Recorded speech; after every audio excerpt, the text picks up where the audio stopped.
Listen, yeah. These opinions about fasting and water fasting and extended fasting are not based in science. There is no factual basis behind all these scientific scholars, right? Who all have PhDs now, who all know what they're talking about.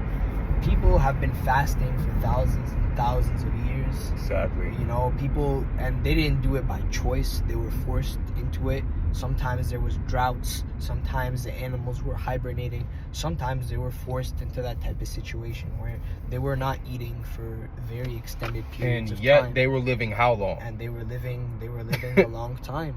Twice what we're living now. Yeah. Okay, so after 12 hours, your human growth hormone concentrations skyrocket. After 3 days, your liver has fully detoxed. So you're gonna start like peeing orange, which is not anything to be concerned about. It just means that your liver is fully detoxed, right?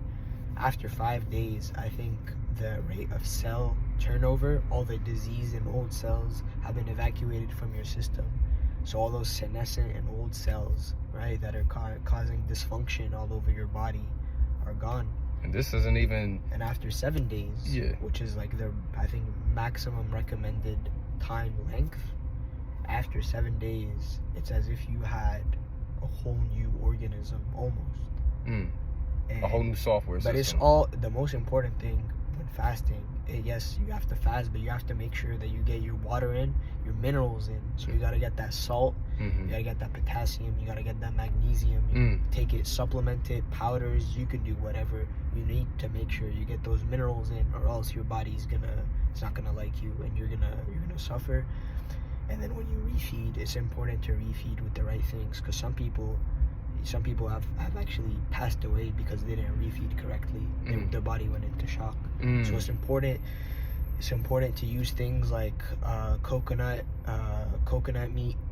It's important to use things like watermelon, things that are rich in water, rich in fats.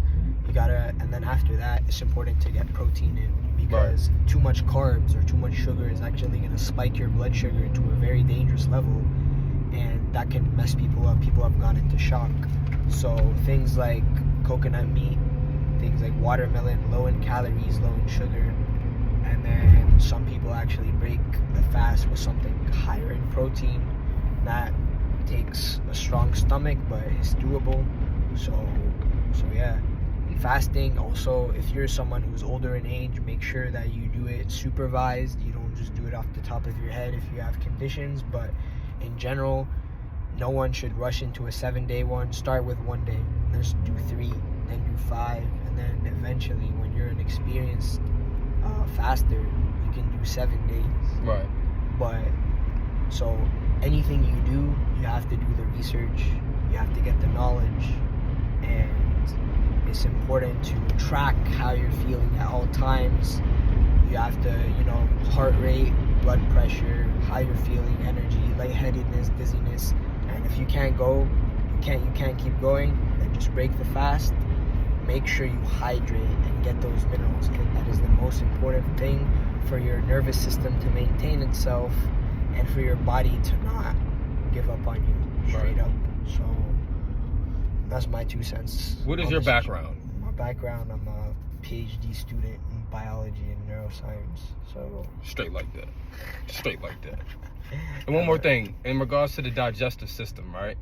What are some of the benefits that we will see within that, like in regards to the intestine, the lungs, the colon?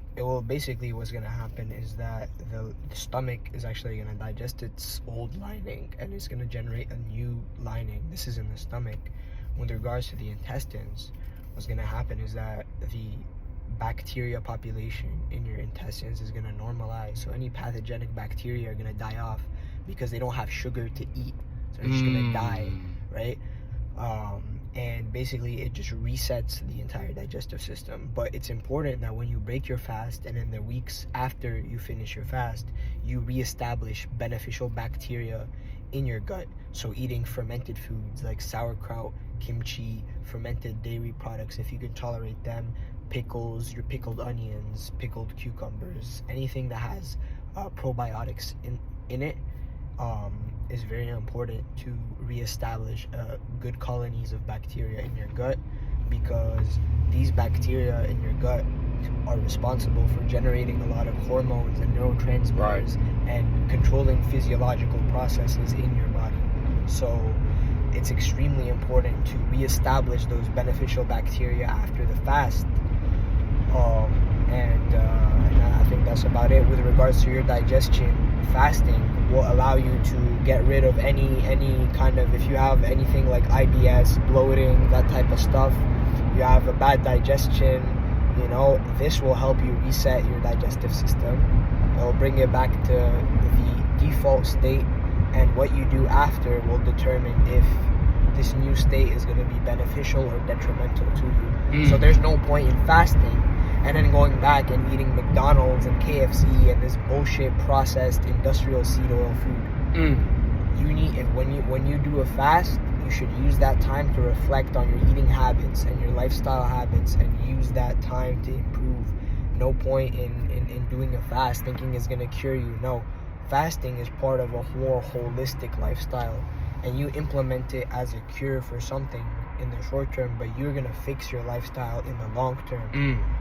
Right? So after fasting, ideally you should be someone who is steadfast and strict about their diet, someone who finds the best diet for them, for their genetics. If you want to do plant-based, you do your plant-based. If you want to do paleo, you do paleo. You want to go keto, you go keto. You want to go carnivore, if it helps you, do it. But at the end of the day, all these diets have the same principle. No processed foods, no seed oils, no processed garbage, no stuff that was made in a lab, no artificial products, pure whole foods, ideally organic, pesticide-free. If you're eating meat, you try to get that corn-free, soy-free, grass-fed, grass-finished, ideally chickens, eggs, pasture-raised, organic. Stop buying stuff from the supermarket. Let's help out our local farmers. Let's buy our eggs and our dairy products and even our fruits and vegetables from local farmers in the area. There's a lot of farmers in Maryland, you know. So it might be a little bit a drive, but it's worth it. Absolutely. At the end of the day, you know, you're willing to drive to the doctor, but you're not willing to go to the farm to get your food, right? So it's all about priorities at the end of the day. Priorities are extremely important, and health should be your number one priority. And let me say something else about fasting.